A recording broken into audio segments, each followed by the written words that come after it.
Hey everybody, before I get started, I just want to mention a couple of ways that you can engage with me on a more personal level. I have a few avenues set up and I keep focusing on one, and I figured why don't I make a short little video talking about all of them real quick before we get into these episodes. So first thing, Patreon. There's a link in the episode description, in every episode description to the Patreon, as well as a video on the feed called Major Announcement that has all the details of what each tier offers and how much they cost. I implore you to check that out. I offer a lot of cool shit for my patrons.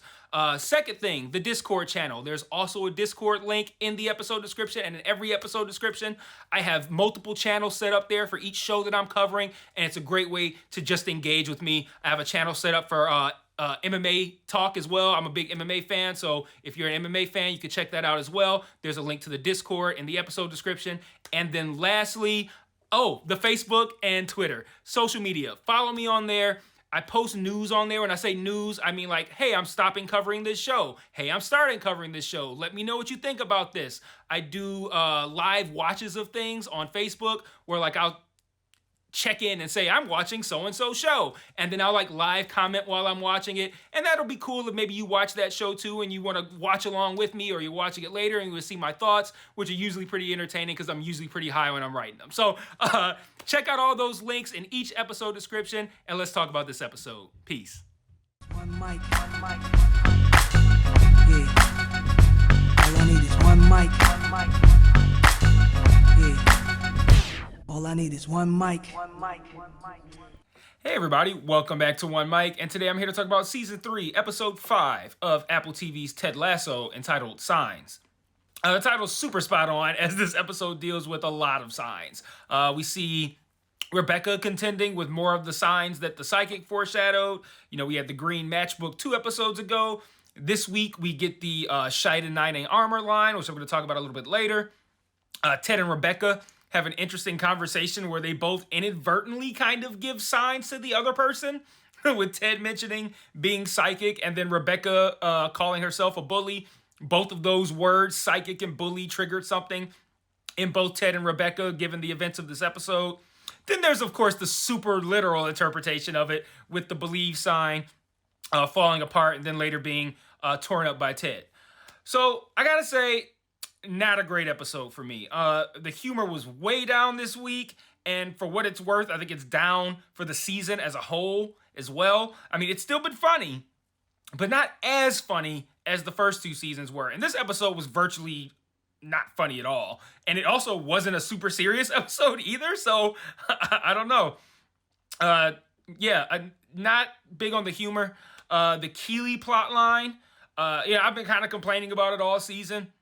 And be like, yeah, I'm not really into this. It's not really interesting to me. Well, it went from uninteresting to just plain bad in this episode. We're 5 episodes into this season. And I don't know about you guys, but like, what's the point of this season?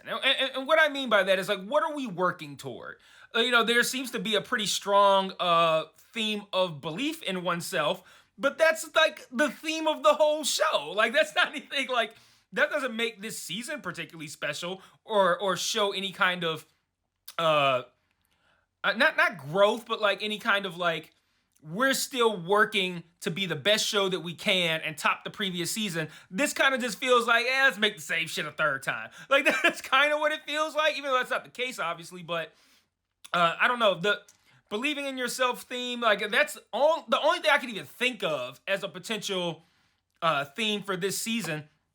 Ted gives a very passionate speech about it in this episode. It's just a common thread that has existed throughout the entirety of the show. And Ted's speech, while super dramatic and heartfelt, that didn't really provide anything new or any new levels of advice from Ted.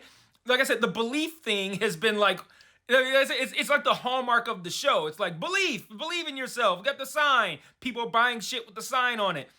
So for him to talk about believing in yourself on the inside and how you don't need a literal sign, not only is that an unoriginal bit of messaging for this show specifically, but if we're being honest, it's a very Disney Junior fucking kind of message in the first place.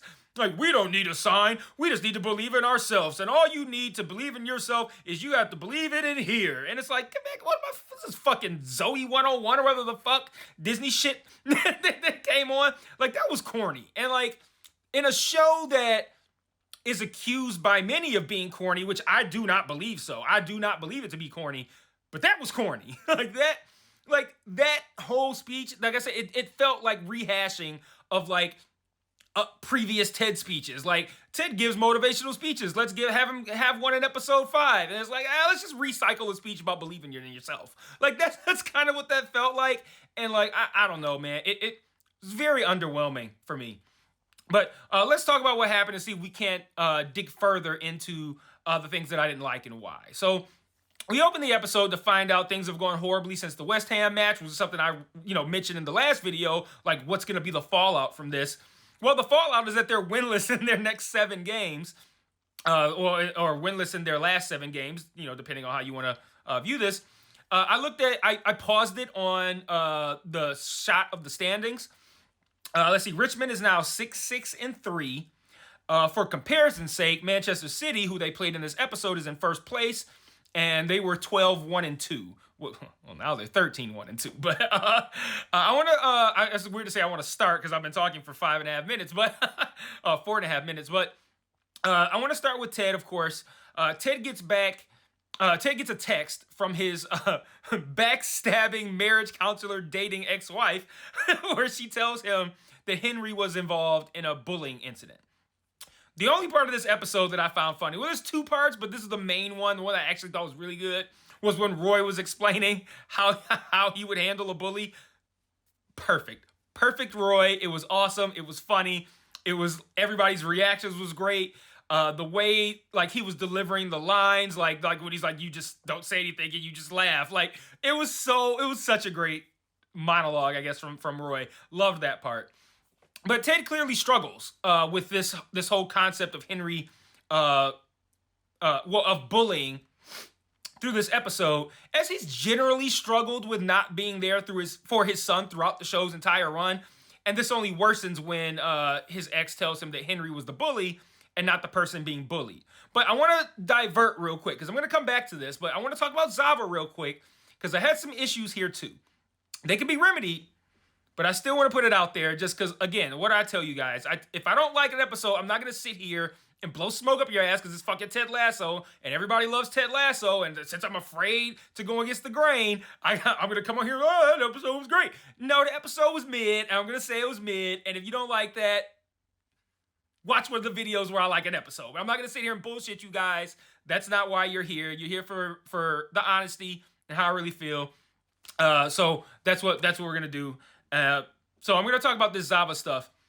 So Jamie tries to encourage the team after their latest loss, the one that we saw, was it last week? Well, well, we didn't see it actually. The latest, and I don't know it's a loss, but the latest game, whichever one in the winless streak, it would have been a draw or a loss, whatever. He tries to encourage them after this game, and Zava essentially says the same thing that Jamie said, but then he gets all of the credit. And when it's time for the Man City game, though, Zava is a no-show, and he later announces his retirement. And look, I get Zava seems to largely exist pretty much solely to show the growth in Jamie's character. I get it. But Zava seems to have been really pointless if we've seen the last of him. He came in, contributed nothing to the team, not even win-wise. I mean, like, yes, there was the montage from, I think it was the last episode or 2 episodes ago, where I think he helped them win like 4 in a row or something, or 6 in a row. I can't remember. But now they've either drawn or lost seven times in a row. So he's not contributing wins. And then he fucking bails. And I don't think he's had a big enough of an impact on Jamie to justify having him on the show for these, I don't know, well, he wasn't in the first episode, I don't think. So 4 episodes, and then just having him bail. Like, and again, this is assuming he's gone for good. If he comes back, then I retract everything I said. But the show says he retired. I assume, okay, he's gone. And if we look at this now and we say, okay, so Zava's gone, what was the purpose of having him on the show? You could say and be accurate that it was to showcase Jamie's growth, but how much of that was because of Zava? Was Jamie still the old season 1 Jamie, and then Zava came in these 4 episodes and made him a great guy? No, he was already changed before Zava showed up. So it's like, I don't know. If Zava doesn't come back, it feels like a waste of a character to me. Like, I was interested in seeing some sort of conflict where Zava is, like, not meshing with the team. I didn't want to see him gone altogether because, like I said, it feels kind of pointless. But, like I said, I want to talk about that because I want to go back to Ted.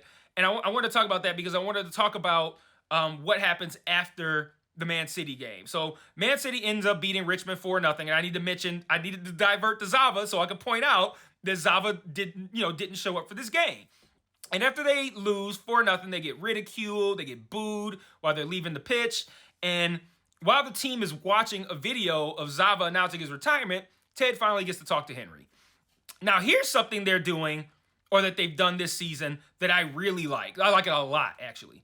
And it's kind of something that they've been doing the whole season, but I like what they did in this episode specifically with this series-long kind of character arc for Ted.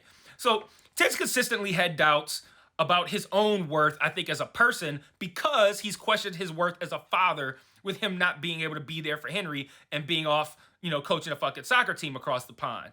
So for him to hear that his son was a bully, that had to weigh on him heavily, right? Because he's already feeling shitty about not being there for his son as a father. Now his fucking marriage counselor is trying to play dad and shit. So he's already feeling bad. And then he finds out his son was being a bully, and he's got to feel like, fuck, man, this is my fault, is what he has to feel, right? Is what he has to feel like, right? Which is why I think he started to have like his little panic attack thing where his arm was, he's doing a thing with his hand and shit. I feel like he was starting to have that, even though there really wasn't an overt impetus for it, because he was feeling a way about essentially thinking like, I'm not there, and now my son's growing up to be kind of an asshole. So he's probably thinking he was a bad father, like I said, because he's there coaching a soccer team while his marriage counselor is raising his son, who's helping raise his son to be a bully. So when Henry tells him, like, yo, I know I fucked up. I should have listened to you, Dad, and did the count to 10 thing. And then he's like, yo, I did an apology rap. Like, all of that is very Ted influenced, right? So that has to have let Ted know that he is still having a very positive impact on his son that he probably was questioning having. And I thought that was a really good moment for Ted to kind of like get past, I'm not a good father because I'm not there for him. And then to have his son have a very Ted-like response. I fucked up, the accepting of the responsibility, I should have taken your advice, and then an apology rap is something Ted would do, right? So I really liked that for his character. I thought that was cool for Ted to get to, hopefully if he's not past it, because I don't think one thing will get him past it, but to just give him a break on beating himself up about not being there and to realize that he is still having a positive impact. So I thought that was really cool. Moving on to Rebecca.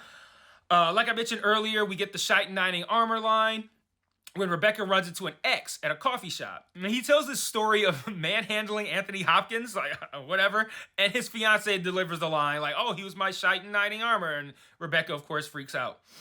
Side note, this guy's name was John Wings Night. I'm like, why is this motherfucker named after like 25-cent Wing Tuesdays? Like, what the fuck kind of name is that a common name in the UK, a common surname, Wings Night? Shit. Like, that'd be my favorite person. I love chicken. I'm black. I love chicken wings. Like, yo, I would love to have a homeboy named Wings Night. He better have some fucking good chicken every time I go to his crib. Anyway, Rebecca later visits a doctor, presumably a fertility doctor, not a regular one. We see a lot of couples in the waiting room. She wants to know if she can still have kids since in her mind, that's what the psychic said. But technically, the psychic said she'd be a mother, not that she'd have kids, like give birth to kids. And that can mean any number of things, from adoption to getting a fucking dog. But she's running with the kids thing. Whatever, but I feel like the wording was very intentional. Like, she didn't say, you're going to give birth to a child. It's like, you're going to be a mother and have a family, which does not mean that necessarily she gets pregnant and gives birth to a child. But that's what she believes that interpretation was, so she asked this fertility doctor if she could have kids. And the doctor presumably says that she can't. We don't hear the conversation, but she says, that's what I thought. And I mean, like, one, if she thought that she could have kids, she wouldn't have went to the fertility doctor in the first place. So I think we could accept that the doctor told her, no, it's not looking good for you having kids. And then she kind of looks sad, But then she kind of smiles. And I think, you know, some people might look at that as like, well, what did the doctor say? She wouldn't be happy about not having kids. But I think in her mind, she was worried that she was starting to believe the psychics are real, you know, and that her mom was, you know, all her mom shit and how she's giving her mom shit for that kind of stuff, all invalid because psychics are real. Like that can fuck up your worldview if you feel that way about psychics, and then you're just like, you go to see one on, you know, on a lark, and it's like, yo, this shit she told me is actually coming true. So for her, being told that she can't have kids is confirmation for her the psychics aren't real. And that's got to be relieving to her, right? So I think that's probably why she was smiling a little bit. It's just, like I said, it's too bad that being a mother is open for interpretation, because if she ends up being a mother to a puppy or to a kid that she adopted, she's going to have to accept that psychics are real. Sorry, Rebecca. So I want to close out talking about Keely, and then we're going to move on to some thoughts. So like I said at the top, the stuff with Keely and her own PR firm, Shandy, Barbara, the sarcastic and grumpy CFO, Jack, none of this stuff has been interesting to me, not even a little bit, all season. Then in this episode, Shandy is finally fucked up enough to be fired. I'm not going to run off all the stuff she did. You guys saw it. She fucked up enough to finally get fired. Jack explains what a compliment sandwich is, which only further made me feel like this episode was for children. Like I mentioned how Ted's belief speech felt like some Disney Junior shit. And now she's like, a compliment sandwich is? Like, what do you think I have, 5? Like, everybody knows what a compliment sandwich is if you're an adult. So, like, if you're old enough to watch this show, you either already know what that term means, or you don't need it explained to you because the term itself is kind of self-explanatory. I don't know. I'm like, who the fuck are you talking to? Talking about compliment sandwiches. Like, when you give a cup, like, I feel like no one needs to have that explained who's an adult. You either know the term already, or you have this conversation and you can understand in context what a compliment sandwich is. So I just thought that was weird. Then Shandy has this meltdown after she actually does get fired, because she doesn't get fired in that scene. She gets fired later. And she has this meltdown that I think was supposed to be funny, but like it wasn't funny to me. I don't find the character, I don't dislike the character. Like I've been seeing a lot, like on Facebook and in the Ted Lasso group, people are just like, I don't fuck with Shandy. I don't like Shandy. I don't like Shandy either, but I don't dislike Shandy. I just think like, whatever. I could do with her, do without her, whatever. After she leaves, after getting fired and having a little rant, despite Keely and Jack never having left, somehow she snuck a lamb into the building, into the office, into a conference room to shit on the table. And then, so like at this point, not only do I find this implausible that she could have done this, maybe if Keely and Jack were still in Keely's office drinking and doing whatever, maybe she can. But the Jack had left to make phone calls, because she asked Barbara, can I use your phone?